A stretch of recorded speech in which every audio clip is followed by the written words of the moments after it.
Bones and biscuits, we're back with Bimbo and Topsy. Today is the last chapter, chapter 19, A Happy Christmas.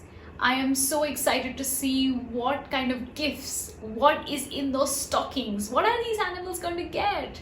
Let's find out, okay? In the morning, the four animals awoke.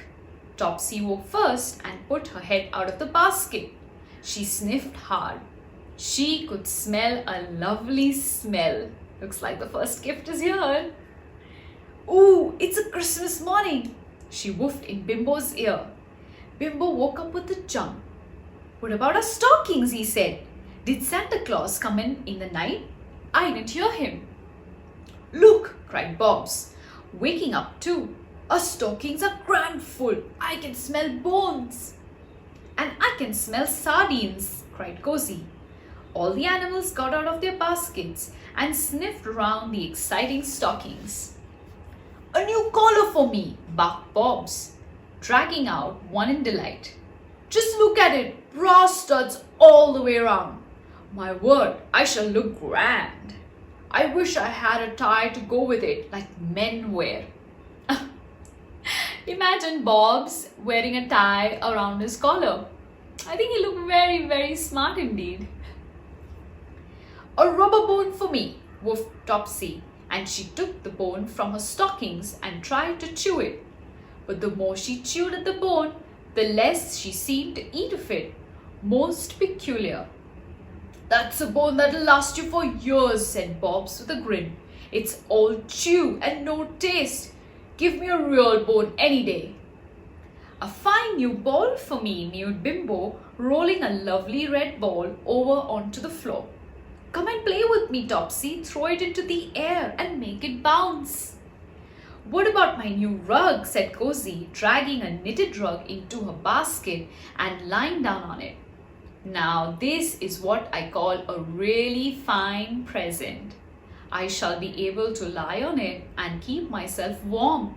And you, Bobs, will be able to hide all kinds of goodies under it and keep them until you want. What? Hide them under your rug for you to nibble at when I'm not there, cried Bobs. No, thank you, Cozy. Ooh, tails and whiskers, there are other things in our stockings too. Look, a real big bone for me, full of crunch and nibble. And there's a tin of sardines for me and Bimbo, said Cozy. Oh, I hope Jillian and Imogen come along quickly to open it. I just feel as if I could do with 3 or 4 sardines inside of me. There are biscuits at the bottom of my stocking, said Topsy, putting her head right down to the bottom of the stocking and nosing about in the toe.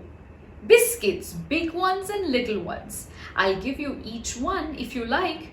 She got some into her mouth, but dear me, when she wanted to take out her head and give the biscuits to others, she couldn't get rid of the stocking.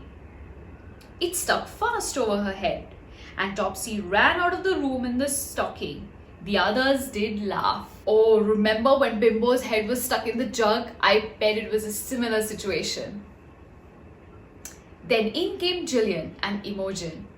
Happy Christmas, Bobs, Topsy, Bimbo and Cozy, they cried. Oh, Topsy, whatever are you doing? What are you wearing that stocking on your head for? Did you think it was a hat? They pulled the stocking from Topsy's head and the 4 animals crowded round the children to thank them for their lovely presents. Topsy was glad to have her head out of the stocking. I felt like you did when you wore the jug, she said to Bimbo. So the pets remember. Here's a bar of chocolate for you 2 girls, said Bobs as he pulled one out from his basket. I've sat on it for the last week. I'm afraid so it's a bit squashy, but the taste is still there because I've tried it each morning. So Bob's been actually eating that chocolate which he's supposed to save for Jillian and Imogen as a present. And here's one of my very best biscuits, said Topsy, fetching one from her basket. It's the biggest one I've had in my dinner bowl for weeks. Try it. I've nibbled a pattern all around the edge to make it pretty for you. And I've been into the hen run and collected you a few feathers, said Cozy. I hope they'll be useful. Good gracious, Bimbo, whatever have you got there? My collection of kipper heads from the rubbish heaps all around, said Bimbo proudly. They're the best I could find. I hid them in the landing cupboard in a box there.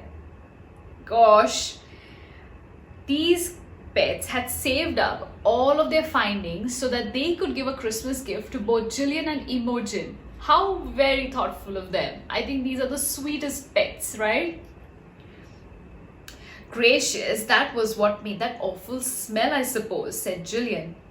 And, oh dear Bimbo, Mummy keeps one of her best hats in that box. I can't imagine what she will say if she goes out smelling of kippers. I should think she'll be very pleased, said Bimbo. Kippers have a gorgeous smell, and I'm surprised people don't make scent out of them, instead of silly things like honeysuckle and sweet peas.